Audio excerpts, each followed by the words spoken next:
जय हिंद साथियों, आप सभी का स्वागत है आपके अपने इस YouTube चैनल वीनस क्लासेस पर। आज की इस वीडियो में हम लोग देखेंगे साथियों, railway group D and NTPC के लिए सामान्य ज्ञान का एक बहुत ही बेहतरीन प्रैक्टिस सेट, जिसमें वो प्रश्न शामिल हैं जो बार बार रेलवे के द्वारा पूछे गए हैं। और साथियों ये प्रश्न वो है जो 100% एग्जाम में आते हैं। तो साथियों आपसे एक गुजारिश है हाथ जोड़कर कि चैनल पर न हो तो चैनल को सब्सक्राइब करके नोटिफिकेशन बेल को ऑल पर क्लिक कर दीजिए, क्योंकि हम रेलवे ग्रुप डी और एनटीपीसी की सभी विषयों की तैयारी एकदम चैप्टर वाइज एकदम बेसिक से करा रहे हैं। और साथ में प्रैक्टिस सेट यानी कि पीवाईक्यू की क्लासेस भी अलग से लेकर चल रहे हैं जीके जीएस की। तो साथियों चैनल को अवश्य सब्सक्राइब करें। तो देखिए साथियों, सामान्य ज्ञान में जो 100% प्रश्न पूछे जाते हैं वही प्रश्न लेकर आए हैं। तो पहला प्रश्न देखिए साथियों क्या कहता है। कहता है, ये रहा पूरा प्रश्न दिखना चाहिए। कहता है देखिए ये क्या कहता है। कहता है प्रधानमंत्री जन धन योजना यानी कि पीएमजेडीवाई के तहत खोले गए बैंक खातों के बारे में इनमें से कौन सा कथन जो है वो गलत है। कौन सा कथन गलत है। खाता धारक को रुपए डेबिट कार्ड प्रदान किया जाता है, ये तो बिल्कुल सही किया जाता है। बैंक से असंबंधित व्यक्ति के लिए साधारण बचत बैंक खाता खोला जाता है, बिल्कुल खोला जाता है। पीएमजेडीवाई खातों में जमा राशि पर कोई ब्याज नहीं मिलता। और पात्र खाता धारकों के लिए 10,000 तक की ओवरड्राफ्ट की सुविधा उपलब्ध, ये तो है। ये तो लेकिन साथियों उस पर ब्याज मिलता है, यहां पर कह रहा है ब्याज नहीं मिलता है। तो ये हो जाता है गलत। जो गलत हो जाता है वही हमारा उत्तर है। जो गलत हो रहा है वही क्या है, वही हमारा उत्तर है। क्योंकि हमसे पूछा कौन गलत है, समझ गए ना। ये ब्याज मिलता है, यहां पर बता रहा ब्याज नहीं मिलता, तो यही आपका हो जाएगा उत्तर। देखते हैं अगला प्रश्न।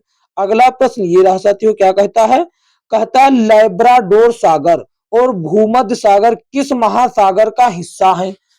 लैब्राडोर और भूमध्य सागर किस महासागर का हिस्सा है। ये साथियों अटलांटिक महासागर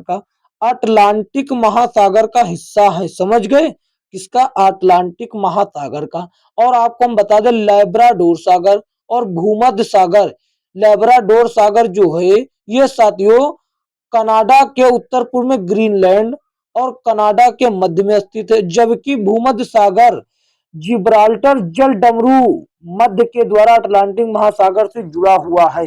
फिर से सुनिए, लैब्राडोर सागर जो है वो कनाडा के उत्तर पूर्व में ग्रीनलैंड और कनाडा के मध्य स्थित है।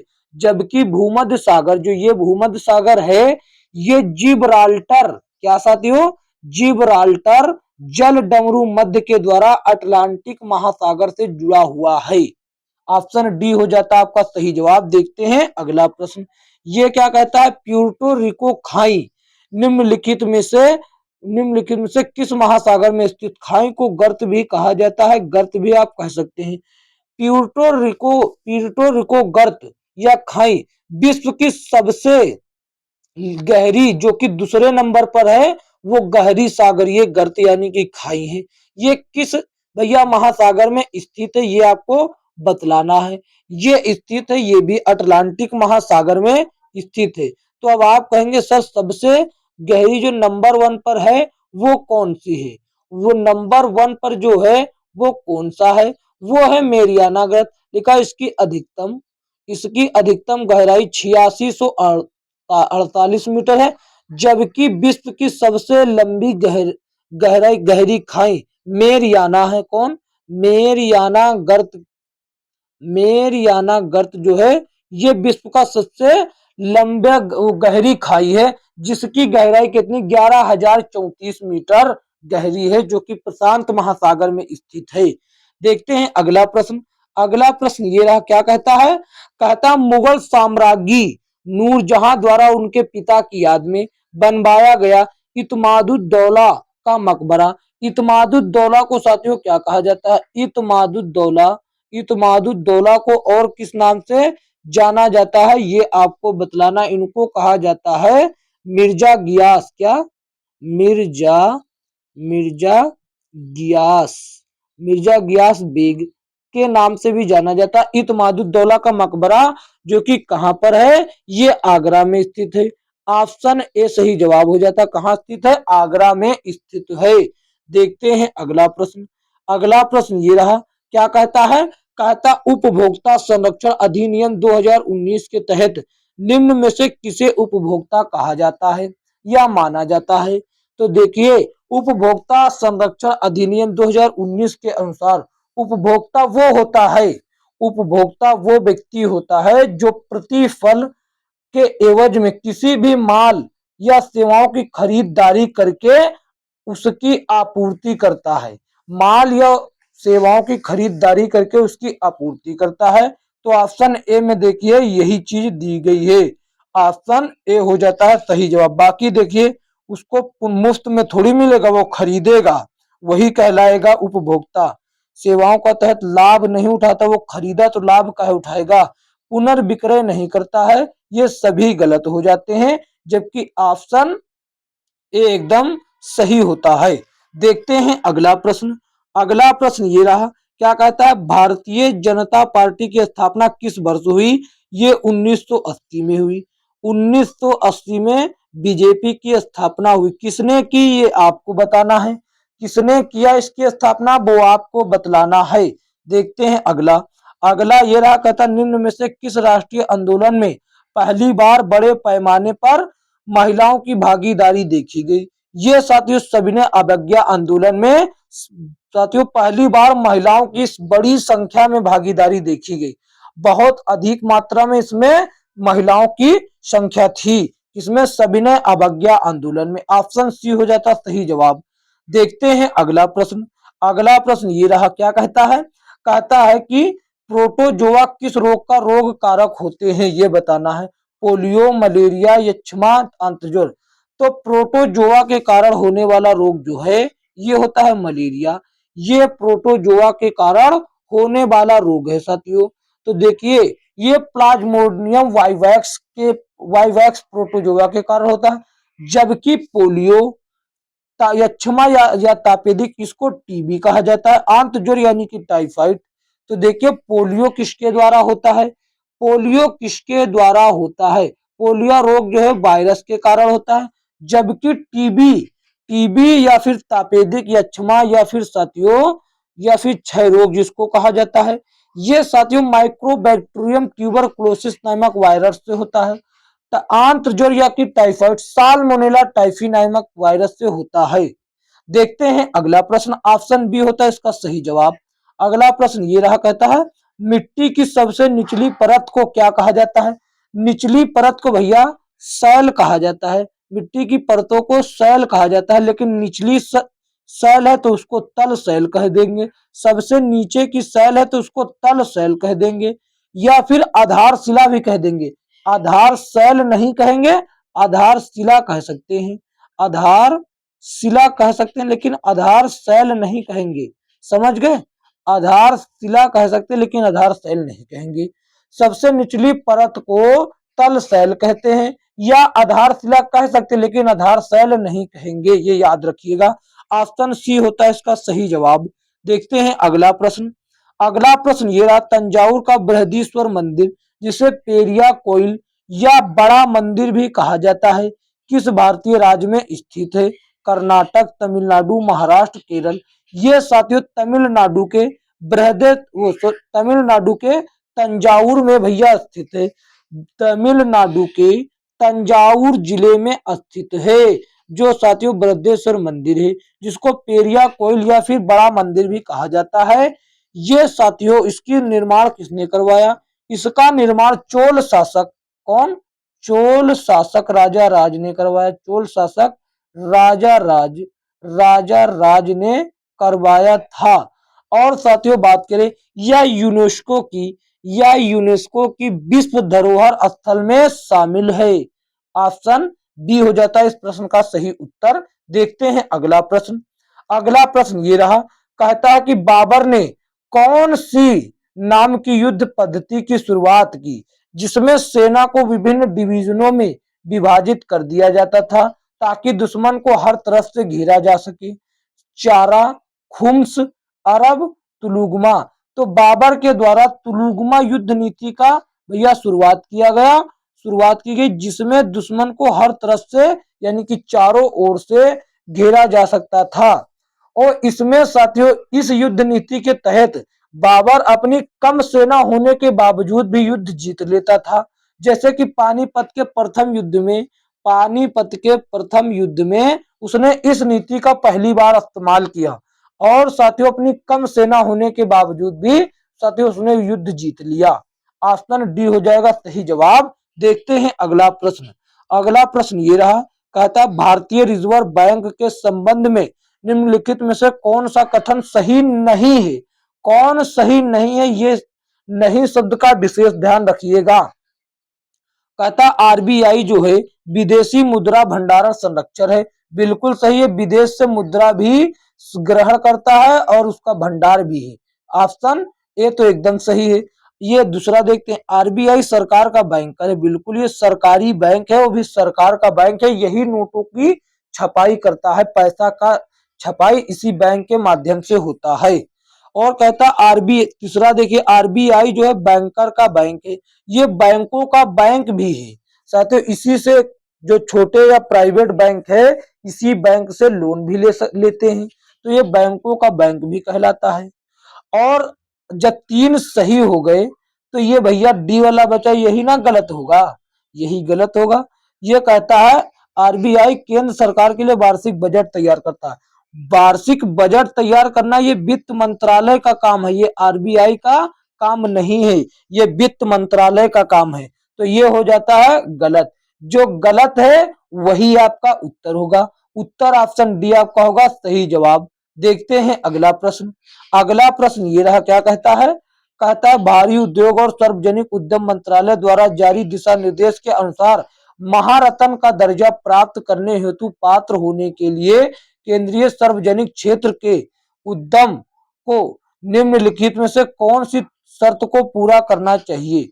कौन सी शर्त को भैया पूरा करना चाहिए, तो देखिए वो शर्त तो ये, पहली बात तो कोई भी कंपनी महारत्न का दर्जा प्राप्त करेगी यदि उसको नवरत्न का दर्जा प्राप्त है। सबसे पहली बात तो ये नवरत्न का दर्जा प्राप्त होना चाहिए।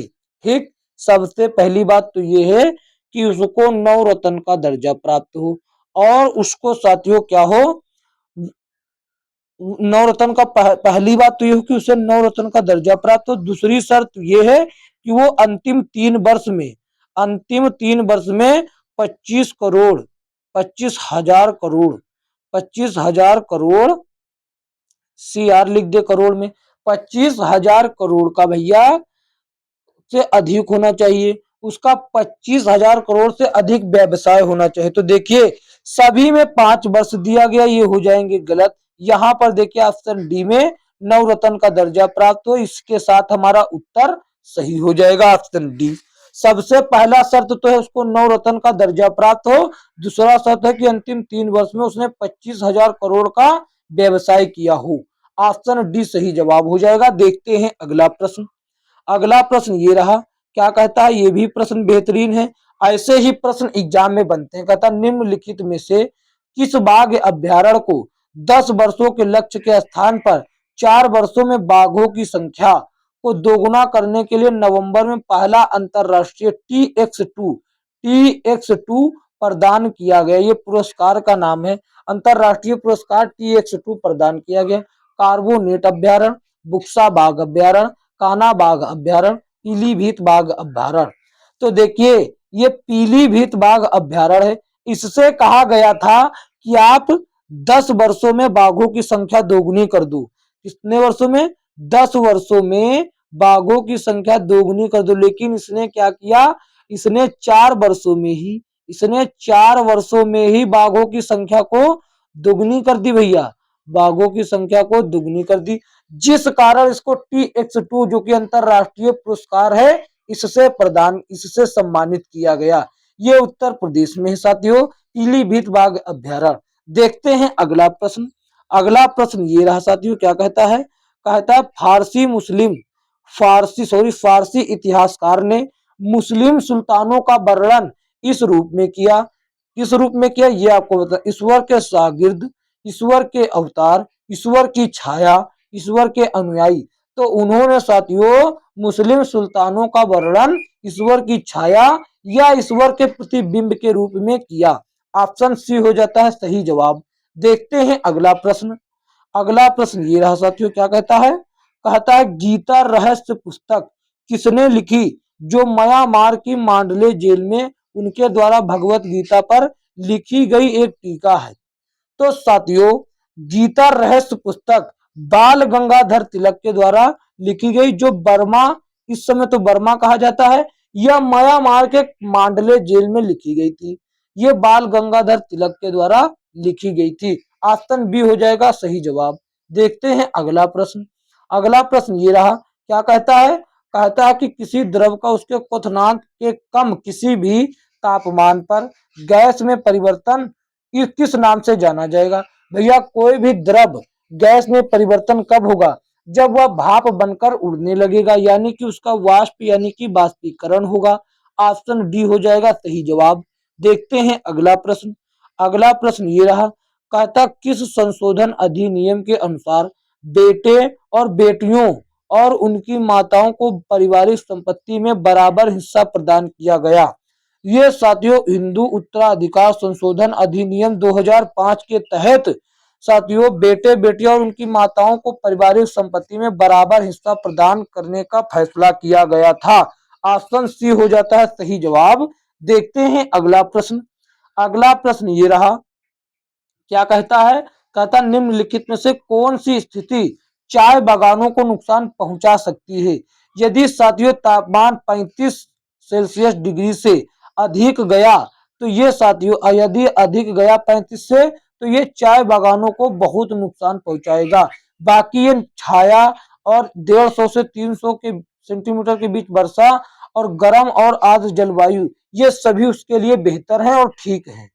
बाकी 35 सेल्सियस डिग्री से अधिक तापमान गया तो समझ लीजिए उसके लिए बहुत ही नुकसानदायक होगा। ऑप्शन ए सही जवाब हो जाता है। देखते हैं अगला। अगला प्रश्न ये रहा साथियों, क्या कहता है? कहता है लेटराइट मिट्टी में निम्न में से किस ऑक्साइड की कमी होती है? तो भैया लेटराइट मिट्टी में सिलिका ऑक्साइड या फिर सिलिकॉन की कमी होती है। तो भैया इसमें भरपूर मात्रा किसकी होती है? लेटराइट मिट्टी में लोहा लोहा की मात्रा भरपूर मात्रा में होती है, जिस कारण आयरन की मात्रा इसमें बहुत अधिक मात्रा में होती है, जिस कारण इसका रंग कैसा होता है? जिस कारण इसका रंग होता है लाल। जिस कारण इसका रंग कैसा होता है? लाल होता है। और साथियों बात करें इसमें मुख्य रूप से और किसकी कमी पाई जाती है? इसमें भैया इसमें पाई जाती, देखिए, नाइट्रोजन फास्फेट, कैल्शियम आदि की भी कमी पाई जाती है। कैल्शियम, नाइट्रोजन, इन सभी की कमी पाई जाती है। लेकिन यह मिट्टी में क्या चीज ज्यादा उगाया जा सकता है? इसमें साथियों कॉफी और क्या, कॉफी। इसको हटाते हैं, देखिए इसका रंग कैसा होता है? इसमें आयरन की मात्रा या लोहा की मात्रा बहुत अधिक मात्रा में पाई जाती है, जिस कारण इसका रंग कैसा होता है? जिस कारण इसका रंग होता है लाल। ये तो बात समझ गए। इसमें साथियों और देखिए, इसमें देखिए क्या क्या उगाया जा सकता है? रबड़ की खेती और साथियों रबड़ व कॉफी की खेती। कॉफी कॉफी की खेती बहुत अच्छी होगी। ये फसल इसमें बहुत अच्छे से तैयार हो जाएगी। तो साथियों ऑप्शन ए होता है, सिलिकॉन की कमी पाई जाती है। यही हो जाएगा आपका उत्तर। आपका उत्तर क्या हो जाएगा? आपसे कमी पूछा तो ये हो जाता है सिलिकॉन ऑक्साइड। तो साथियों आज की वीडियो में इतना ही। यह वीडियो अच्छी लगी है तो कैसी लगी हमको जरूर बताइएगा। अच्छी लगी है तो एक प्यारा सा अपना लाइक कर दीजिए और अपने दोस्तों में शेयर कर दीजिए साथियों, ताकि वह भी इसको देख सके।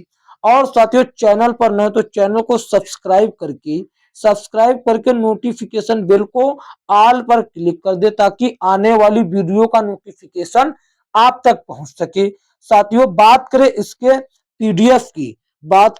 पीडीएफ की, इसका पीडीएफ आपको नीचे दिया गया डिस्क्रिप्शन में टेलीग्राम चैनल का लिंक होगा, वहां पर आप ज्वाइन हो जाइए। आपको साथियों इसका पीडीएफ मिल जाएगा टेलीग्राम पर। यही नहीं, आपको 2025 की लेटेस्ट बुक का पीडीएफ एकदम फ्री मिल जाएगा, एकदम फ्री। तो साथियों टेलीग्राम चैनल से जरूर ज्वाइन हो जाइए। तो साथियों देखिए हम रेलवे ग्रुप डी और एनटीपीसी की एकदम चैप्टर वाइज एकदम बेसिक से तैयारी करवा रहे हैं और साथ में जीके जीएस के पीवाईक्यू, साइंस के पीवाईक्यू की क्लासें अलग से लेकर चल रहे हैं। तो साथियों आपसे एक गुजारिश है कि चैनल को सब्सक्राइब करके नोटिफिकेशन बेल को ऑल पर अवश्य क्लिक करें ताकि आप अपनी तैयारी बेहतर ढंग से कर सके। तो मिलेंगे किसी अन्य वीडियो में, तब तक के लिए जय हिंद जय भारत।